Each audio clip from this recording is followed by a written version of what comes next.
Let's turn our ugly heirlooms with the funky bottoms into something very yummy. You could actually make this entire recipe off of things that you provide from your homestead if you wanted to, swapping out oil for tallow, etc. Let's get into this. We're going to cut off all the ugly bits.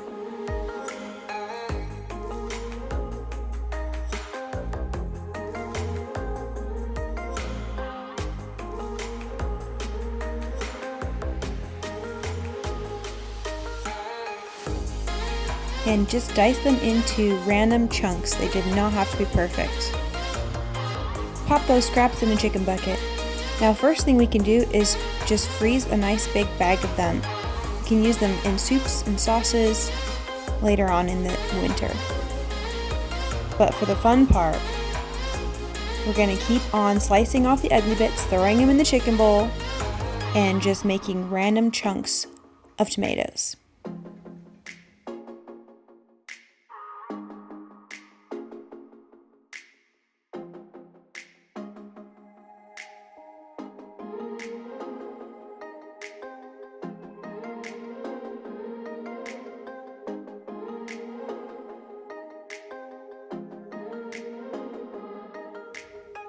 Pop those bad boys on a cooking sheet. Throw all the scraps for the chickens. Nothing goes to waste.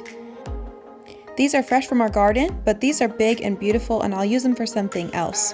What I'm going to use are these weird little volunteer garlic bulbs. You'll see why in a second. We're going to want to clean them off pretty well.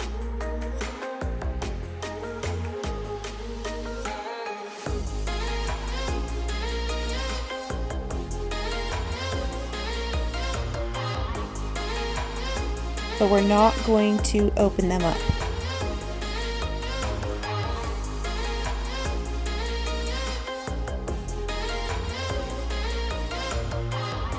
And we're going to dice up our onion.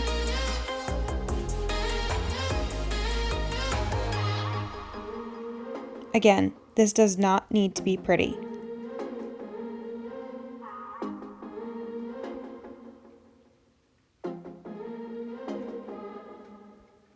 Now we're going to top our garlics so that all the top part is exposed.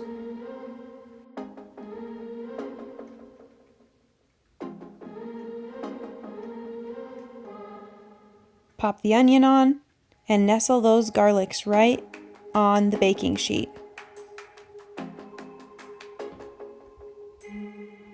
Now you can sprinkle with herbs from your garden or the store, and some oil or tallow if you want it to be 100% homemade, salt, pepper. We're going to bake it for 40 minutes until it is looking something like this. Let it cool down a minute, but then you can just pop these garlics right out of their skin and just plop them on the tray.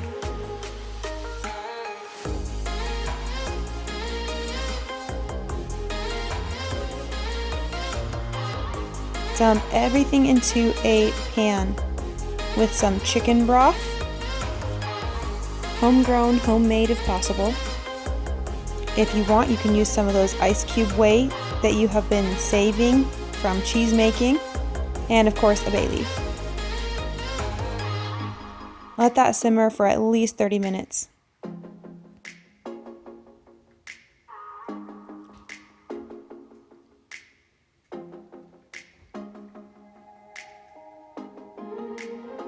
We're going to take that bay leaf out and grab our immersion blender. Give it a good zhuzh.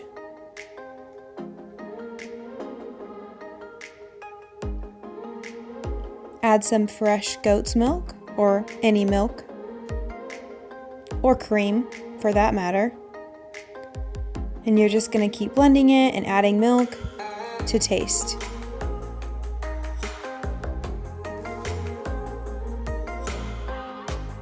Keep zhuzhing. We're going to add some more seasoning, a little salt, some red pepper flakes. I threw some pesto in there. If it's not very sweet, you're going to add some natural sweetener, honey, or maybe sugar, if that's what you have on hand. And this will mimic those ripe, juicy tomato flavors. Voila! This dish is so good, and would you believe you can make this completely from your homestead if you wanted to?